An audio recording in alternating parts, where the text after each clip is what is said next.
Սիրելի հայրենակիցներ, մենք ապրում ենք մի ժամանակաշրջանում,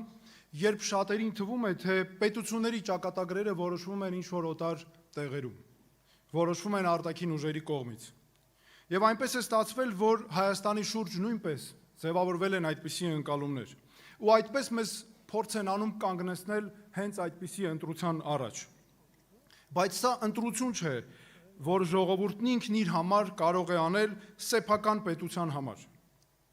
Մոսկվայից մեզ ասում են, որ ուզում են մեր երկրի խորհրդարանի ընտրություններում տեսնել իրենց նախընտրած ուժերին։ Բաքվից ասում են, որ ուզում են հաղթի այս գործող իշխանությունը։ Բրյուսելն ունի իր նախընտրությունները եւ պատկերացումները, ու ոչ ոք դրանից չի ամաչում։ Ոչ ոք մեզ չի հարցնում, ինչ ենք մենք ուզում։ Երբ տարբեր մայրաքաղաքներից փորձում են միջամտել ու որոշել, թե Հայաստանի խորհրդարանական ընտրություններում ով պետք է հաղթի, դա նշանակում է, որ մեզ չեն ուզում այլևս ընկալել որպես լիարժեք պետություն։ Դա նշանակում է, որ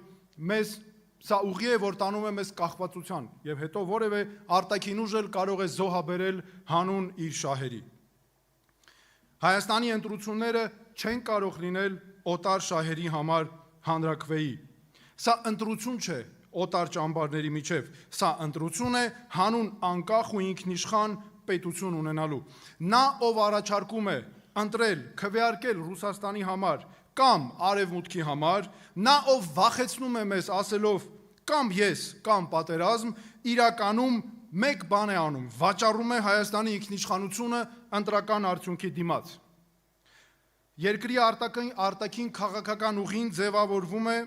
որոշվում է երկրի շահերով, այդ շահերի վրա հիմնված միջազգային պարտավորություններով, ինստիտուտներով, այլ ոչ թե վախերից ելնելով։ Զորեղ բանակ, կայուն ինստիտուտներ, հաշվարկված դիվանագիտություն, խելամիտ որոշումներ եւ արդար պետություն։ Եվ ոչ թե հարմարվողականություն, արդարացումներ եւ անընդհատ զիջումներ։ Մենք արդեն տեսել ենք, թե ինչ է նշանակում, թե ինչ է լինում, երբ պետությունը չի կարողանում պաշտպանել իր ազգային շահերը, չի կարողանում պատասխան տալ, երբ փորձում են նվաստացնել կամ ոտնձգել այդ պետության նկատմամբ։ Մենք տեսել ենք պատերազմ, մենք տեսել ենք կորուստներ եւ մենակություն, մենք անցանք 2020, 2022, 2023 թվականների ողբերգական պատերազմների միջով եւ տեսանք, թե ինչ գին է արժենում պատասխան տալու կարողություն չունենալը,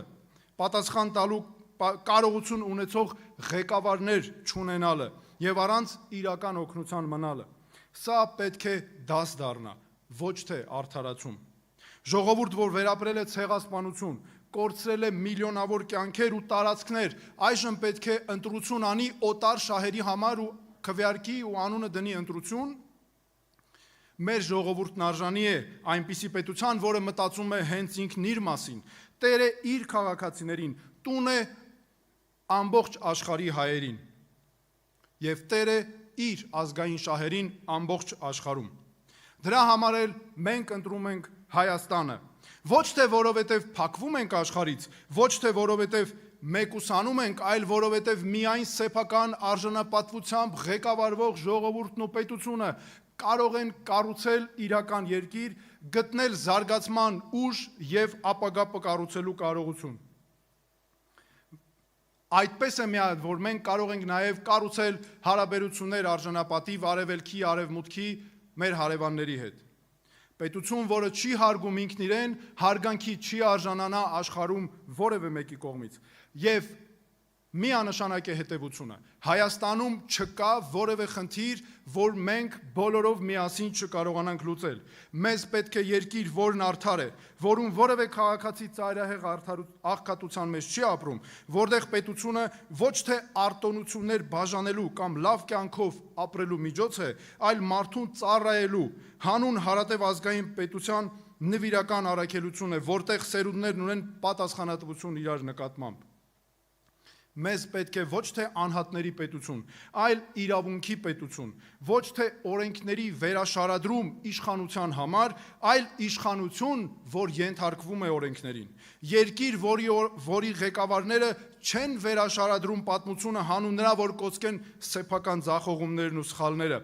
պետություն, որը չի մոռանում իր քաղաքացիներին, պետություն, որ իր թվացյալ խաղաղությունն ու կայունությունը չի կառուցում նրա վրա, որ մոռացության տա սեփական խնդիրները, մոռացության տա սեփական քաղաքացիներին։ Մեր պետությունը պետք է լինի հոգատար ամեն մարդու նկատմամբ։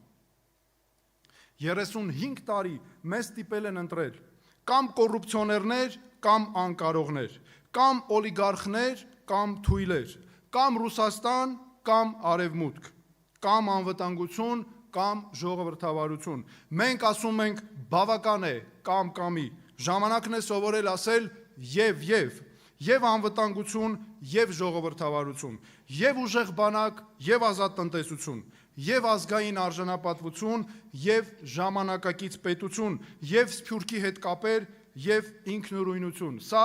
ուտոպիա չէ, սա խելացի որոշումների ճանապարհ է, սա արդար որոշումների ճանապարհ է։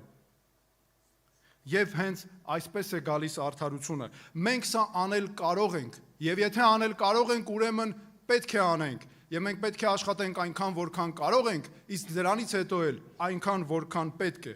Ես դիմում եմ նրանց, ովքեր հերոսական պայքարով ստեղծեցին մեր պետությունը։ Ձեր սխրանքը զուր չէր։ Միասին մենք կկառուցենք պետություն, որն արժանի կլինի ձեր զոհողությանը, ձեր սխրանքին, հայոց պաշտպաններին։ Ես դիմում եմ մեր մայրերին, մենք թույլ չենք տալու, որպեսզի ձեր վախերը այլևս քաղաքական գործիչները օգտագործեն իրենց հանուն նեղ շահերի։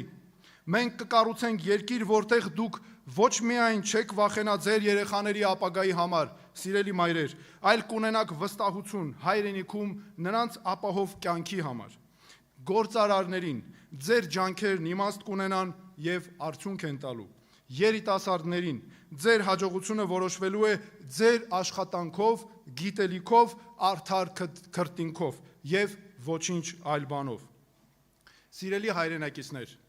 հունիսի 7-ի ընտրությունները այն մասին են, թե ինչ ենք ուզում մենք, ոչ թե այն մասին, թե ինչ են ուզում ուրիշները։ Քվեարկելով մեր օգտին, դուք քվեարկում եք Հայաստանի օգտին, եւ արդարությունը գալիս է մեզ վերադարձնելու համար մեր երկիրը։ Շնորհակալություն։